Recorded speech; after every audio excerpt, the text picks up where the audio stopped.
I got something wrong with me. That's the first thing to know. I got threads in my head. I got threads in my head, man. I twitch and shout a lot. Makes me look like a damn freak show. Can't you ever cut that out? I'm sorry. Touch it, Bailey. I'm sorry. But inside my head's an even bigger mess. I can't stop twisting things around, words and sounds especially. Have to keep playing with them until they come out right. Sorry. Jeez, figured I asked. Like I said, a damn mess. You know, you have been wanting to do this at some point for the last 20 years, since the last film you directed, which was a great movie called Keeping the Faith. You've had this in your head. It has been rattling around in here a long time, and it fell out somewhere in the last couple weeks, and it's an amazing feeling to not have it pounding the inside of my skull. To say I've worked on it 20 years isn't quite right. Just because I read the book then, I kind of marinated on the idea of it for a while. I went through phases of intense work on the script and then putting it away and then intense work. And then there was sort of the producerial phase, getting it all together. And then the real overlap was kind of directing it and acting in it with these wonderful actors. So it ebbed and flowed, but it has been a long journey, yeah.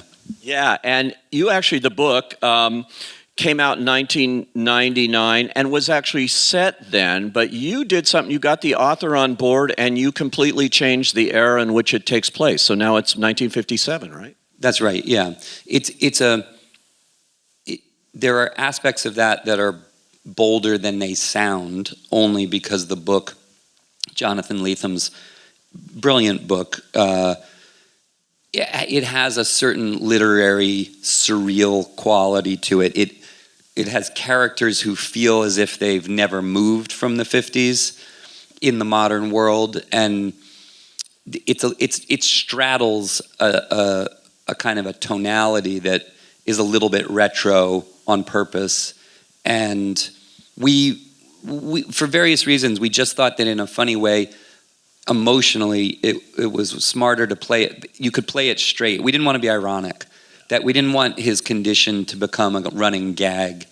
And by setting it in the 50s, where he doesn't even know what it is, and other people don't know what it is, his isolation, his emotional, his loneliness is more authentic. And Jonathan is himself a deep fan of detective fiction and noir, and he liked the idea a lot of transposing it into that era. So you had him on board. I couldn't have done anything like that without Jonathan's blessing. He's a tremendous partner. He liberated me to go and make my own thing. It's the best way to put it is we stayed very true to the character and the emotional core of his story. We changed the plot. We sent him into his second novel on a plot basis. Well, Willem, what was it like doing this movie and working with Edward here, who is doing it all behind the scenes as well? Fantastic. I mean, it's an ambitious project, and it was a passion project. And when he asked me, I was immediately on board. A beautiful script.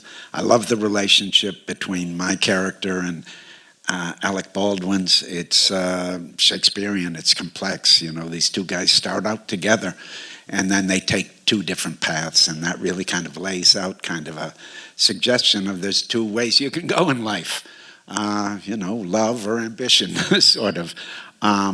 So it has lots of interesting themes. I like the story that I reveal. Many pleasures.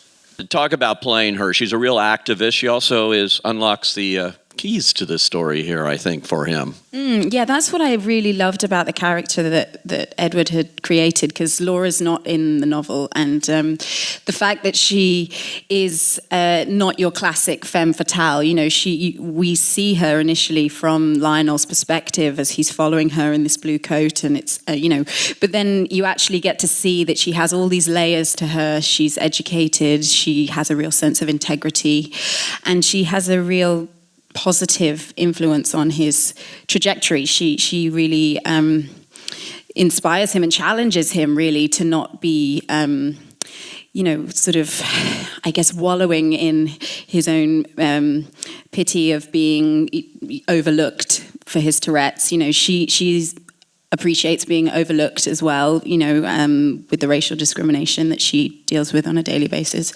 And I just loved the dynamic that she's from Harlem. She's got that jazz scene edge to her, but she also is an activist in her community.